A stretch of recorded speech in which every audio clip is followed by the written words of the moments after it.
Praise the lord. ప్రియమైన దేవుని బిడ్డలారా, ఈ దినమందు పుట్టిన దినము, వివాహ దినం జరుపుకున్న బిడ్డలను దేవుడు విశేషంగా దీవించాలని మేము ఆశిస్తున్నాము. ఈ సంవత్సరాది నుండి సంవత్సరాంతం వరకు దేవుని కృప కాపుదల మీకు తోడుగా ఉండాలని మేము కోరుకుంటున్నాము.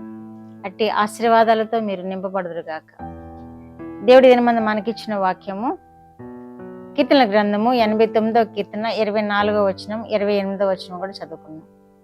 నా విశ్వాస్యతయు నా కృపయు అతనికి తోడయుండును, నా నామమును బట్టి అతని కొమ్ము హెచ్చింపబడును. నా కృప నిత్యము అతనికి తోడుగా నుండజేసేదను, నా నిబంధన అతనితో స్థిరముగా నుండును. దేవుడి వాక్యం ద్వారా మనల్ని దీవించిన గాక. దేవుడు మంచి వాగ్దానాలు చేస్తున్నారు మనకి వేళ. నా విశ్వాస్యతయు నా కృపయు అతనికి తోడయుండును అని తెలియజేస్తున్నారు దేవుడు. ఎవరికి అంటే దేవుని యందు భయభక్తులు కలిగిన వారికి మాత్రమే ఈ వాగ్దానాలు వర్తిస్తాయి. దేవుని కృప కొరకు కనిపెట్టుకుంటున్న వారికి, దేవుని మహిమార్థమై జీవిస్తున్న వారికి ఈ వాగ్దానాలు నెరవేరుతాయి. ఈ వాక్యము మన గ్రంథంలో దేవుడు ఎవరితో చెబుతున్నారంటే దావీదుతో చెబుతున్నారు. దావీదు మహారాజు దేవునికి ఎంతో ఇష్టడైన వాడు, ఎంతో భయభక్తులు కలిగిన వాడు. బాల్యం నుండి దేవుని సేవించడంలో, ఆరాధించడంలో, దేవుని యందు భయభక్తులు కలిగించడంలో, దేవుని పక్షాన కార్యాలు చేయడంలో ఎంతో విధేయత గలవాడు, విశ్వాసము గలవాడు, ఆసక్తి గలవాడు. దేవుడి వాగ్దానాలు చేస్తున్నాడు. నా విశ్వాస్యతయు నా కృపయు అతనికి తోడుగా ఉండును అని. ఇది ఎంత ఆశీర్వాదం! ఎవరైతే దావీదు మహారాజు వలె బాల్యం నుండి దేవుని కృప పొందుకుంటారో, దేవుని యందు భయభక్తులు కలిగి జీవిస్తారో, దేవునిని సేవిస్తూ ఆరాధిస్తూ ఉంటారో వారికి కూడా ఈ వాగ్దానాలు నెరవేరుస్తాడు దేవుడు. దేవుని యొక్క విశ్వాస్యత, దేవుని యొక్క కృప తోడై ఉంటుంది అని తెలియజేస్తున్నారు. ఆయన కృప తోడుగా ఉంటే మనం ఏదైనా సాధించగలము. ఆయన కృప తోడుగా ఉంటే ఎంత క్షేమమైనా జీవించగలము. ఏ కీడు వచ్చినా, ఏ శోధన వచ్చినా మనము వాటిని పట్టించుకోము. ఎందుకంటే ఆయన కృప మనకి తోడుగా ఉంటుంది.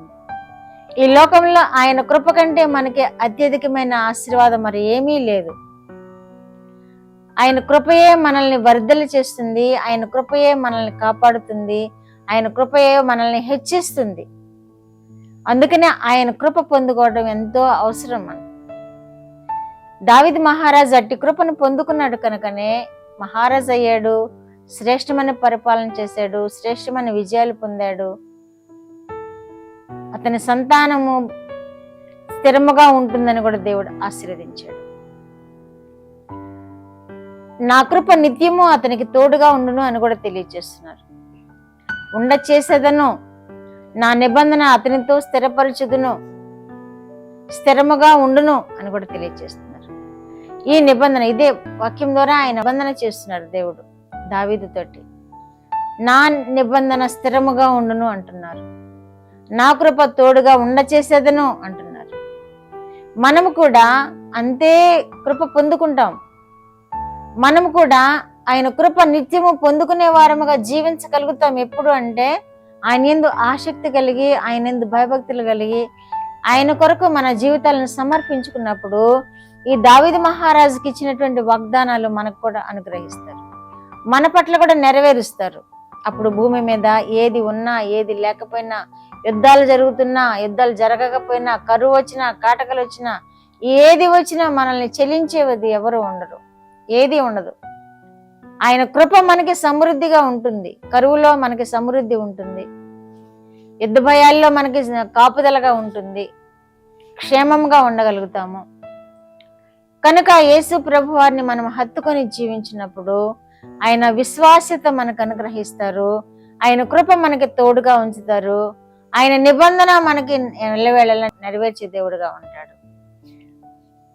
2 సమూయేలు గ్రంథము 7వ అధ్యాయము 15వ వచనంలో కూడా, నిన్ను స్థాపించుటకై నేను కొట్టివేసిన సౌలు రాజుకు దూరమైనట్లుగా అతనికి నా కృప దూరముగా చేయను అంటున్నాడు దేవుడు. ఆయనను స్థాపించడానికై సౌలు రాజును దూరం చేశాడు దేవుడు అని వాక్యం ద్వారా మనం గ్రహించగలుగుతున్నాం. నేను కొట్టివేసిన సౌలునకు నా కృప దూరమైనట్టు దావీదు మహారాజును స్థాపించడానికి సౌలు మహారాజుకి ఆయన కృప దూరం చేశానని వాక్యం తెలియజేస్తుంది. ఎంత ఆశ్చర్యకరం కదా. మనము అంత ఉన్నత స్థితిలో హెచ్చించాలంటే దేవుని కృప ఉండాలి.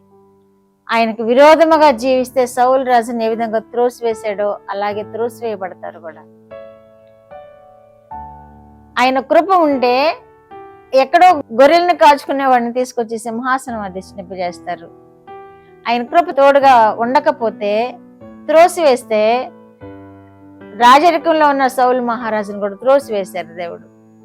చూసారా ఎంత అద్భుత కార్యాలు చేస్తూ ఉంటాడు దేవుడు. కనుకనే మనం ఆయన కొరకు కనిపెట్టుతూ ఉండాలి.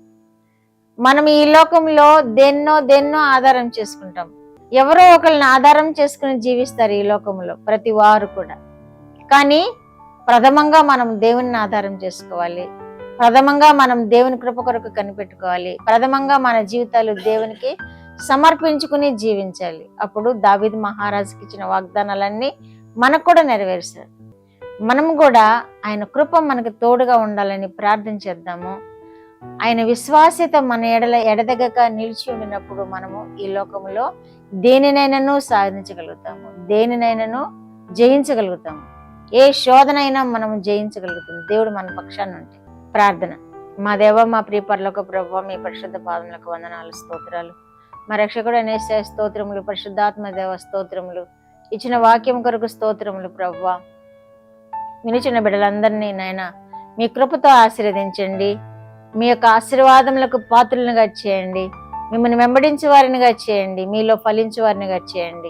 యేసుక్రీస్తు వారి పేరిటి మనవులు మీ పాదముల మీద వేడుకుంటున్నాను పరమ తండ్రి. ఆమేన్.